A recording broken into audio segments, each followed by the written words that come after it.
All right, one of the biggest things that I don't understand about other car rental companies is when they don't take a security deposit. Because when people damage the car, they never want to pay for it. It's always been the car broke, this, that. I've done so many policy changes over the year to make sure that not only can we make a customer comfortable that they actually did the damage to the car, which they usually know they did, but also that I was able to charge them for that damage and make it stick. And if I had to make an insurance claim, I can make the claim.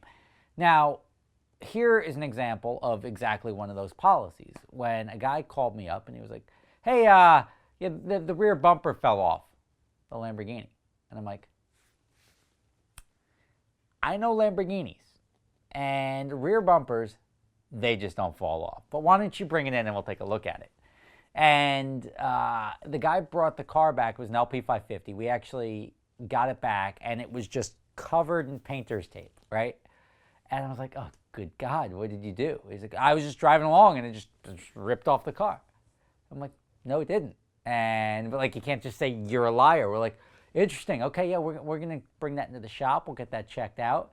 And I've seen bumpers rip off before, but usually they have an under tray on Ferraris and Lamborghinis that sort of makes it so the air flows right underneath the car, right? Sometimes when they're doing service work, they leave the under trays off. The under tray gets damaged if somebody hits something. So at a certain point in time, they're like, rental car, send it out without the under tray. Doesn't really do anything to damage the car. There's a lot of fasteners holding the rear bumper on. Unless you go through like standing water or something like that, you'll see, I remember, was it one of these hurricanes recently where the guy had the Ferrari California and he was like, oh yeah, my car got flooded. And then you see the rear bumpers ripped off the car.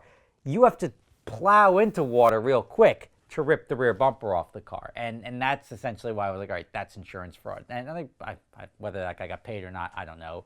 But I called it out at the time. But we've had, I remember when we were doing our autocrosses, it's a rain or shine thing. And some people just like insist on going out. We're like, look, like we would run in the rain as long as there were no puddles. But you get these guys that are sometimes just a-holes that like, I drove an hour and a half to get here, and I don't care if it's safe or not, blah, blah, blah, blah, blah. I don't want to go out there. And I say, don't do it. But if my guys in the ground are saying, like, all right, you know what? Let's go slow. Sure enough, in one day in San Francisco, I had two bumpers, one rip off a Ferrari and one rip off a Lamborghini. Because when they hit the standing water and there are no under trays on the bottom, the water sort of like acts as almost like somebody punching that was a good punch, right? Almost like somebody punching the rear bumper off. So you have all this resistance now, and it just busts all the fasteners off the rear bumper. And similar to a car that you would see in like a drift event, you end up having to zip tie the bumper back on to keep going about your day. Now, that does some damage. Sometimes it'll rip the tab. Sometimes it'll just break the fasteners. That's aside from the fact. But when this guy brought this car back and he said, like, I don't know what happened. It's not that he hit water. He only had it for one night. But what ended up happening, and he would never admit to it. He just said it just fell off, which clearly it didn't. And then after we started pushing, I forget what the conversation was exactly with him, but after we like questioned it, he's like, okay, yeah, so you could just charge my insurance company.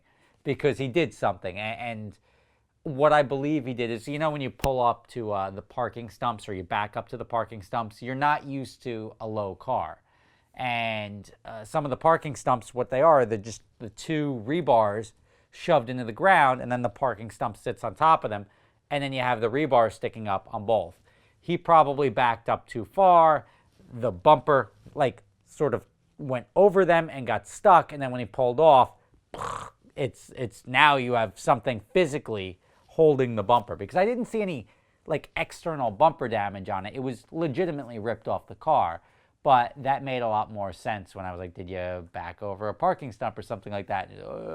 Like you could tell he knew he did something wrong. He was just trying to be like Tommy Boy, like when he busts the door off the car at the gas station. And Jim is going to put that clip in there because that was such a great scene.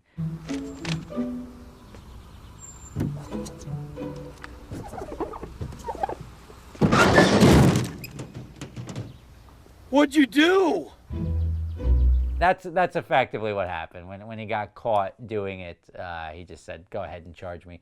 But I was not expecting, I mean, I've never, let's not say never. I've rarely had anyone. It's either one of two things: the customer that says like I damaged the car, or like the customer that hopes you don't see and like tries to distract you or distract the employee while they're checking in the car.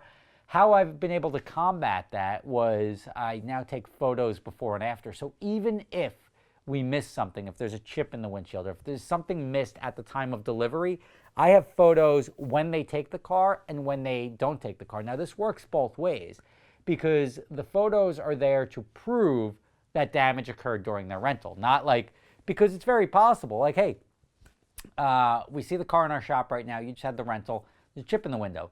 Well, there wasn't a chip in the window when I gave it to your guy. It must have happened on the truck or on the trailer or while your guy was driving into the gas station or whatever the situation may be. That institutes the element of like, well, you're right, it could have happened. It's unlikely, but it could have happened outside of your possession. And that's why having the photos before and after actually help tremendously, because now I can say, look, I don't know if it was you, was the valet, I don't really care, but here's the photo when you got the car of that side of the car. Here's the photo when you returned it. See, this is you, this is the street, this is where you're returning it. And you can clearly see from the moment you got it, there was no damage, and now there is damage. With the advent of cloud storage and cell phones, we started this on just digital cameras and we would upload the photos to the computer. Now it just all goes into the cloud and it's really easy. But people seem to take that much better. And I do it both ways. If my guy screws up and doesn't get a photo and it's not like incredibly obvious, like, oh yeah, clearly the contract doesn't show damage here and the bumper's missing, we end up eating it because I don't ever want to, I'm not in business to charge people for damage they didn't do. I'm in business to rent somebody a car, give them a good experience, and if they damage the car, I've got a right to get it fixed. But I'm not in business to make money off of somebody for damaging the car. That's not how I roll. So there you have it. They tried to put one over on me, but all that does is make my business better and better. And the fact that we had the photos before and the after, the fact that we can go back and figure that stuff out really helps, really saves our ass. And this is why I just don't get it. Like a lot of the times you've got that customer that will admit to it, but half the times customers like, I didn't do it, or a guy crashed one of our Aston Martins on a racetrack once. Wasn't supposed to be on a racetrack. Blamed brake failure. I'll do a whole video on that. Blame brake failure. And when he did that, we ended up having to send it back to Aston Martin. They looked and like, look, brakes are all fine. Like they still work. The brakes absolutely work. It's just an Aston Martin. You shouldn't have had it on the track. He ended up having to write a check for that whole car. So yeah. So I figured that would be something that was fun to share with you guys. All of these things, and that's business. I mean, you can't get it right from the beginning, but you can learn over time. I don't understand how companies go out there and allow a rental car to go out without a security deposit. To me, it makes no sense, because especially for the small damage, if a customer doesn't want to pay for it, there's nothing to stop them from just blocking their credit card or saying, don't let them charge me. And what are you going to chase somebody down for $300, $500, $600? And you don't want to eat it, but B, you also don't want to chase it. The amount of time and effort and cost it's going to take to recover that $300,000, $600,000, whatever it is, to repair your car will ultimately be not worth it. You're just better off taking a security deposit. There you have it.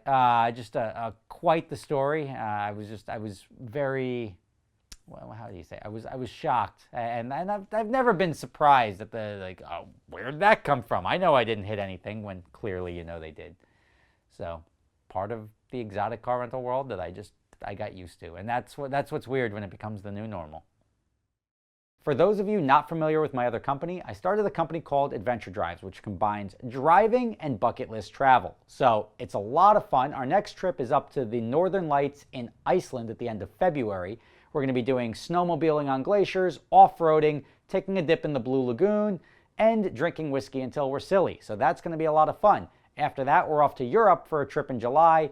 If you're interested, prices can be done per person. It starts at about $3,000 per person for Iceland. Don't worry, if you don't have somebody to go with you, we can match you up with somebody.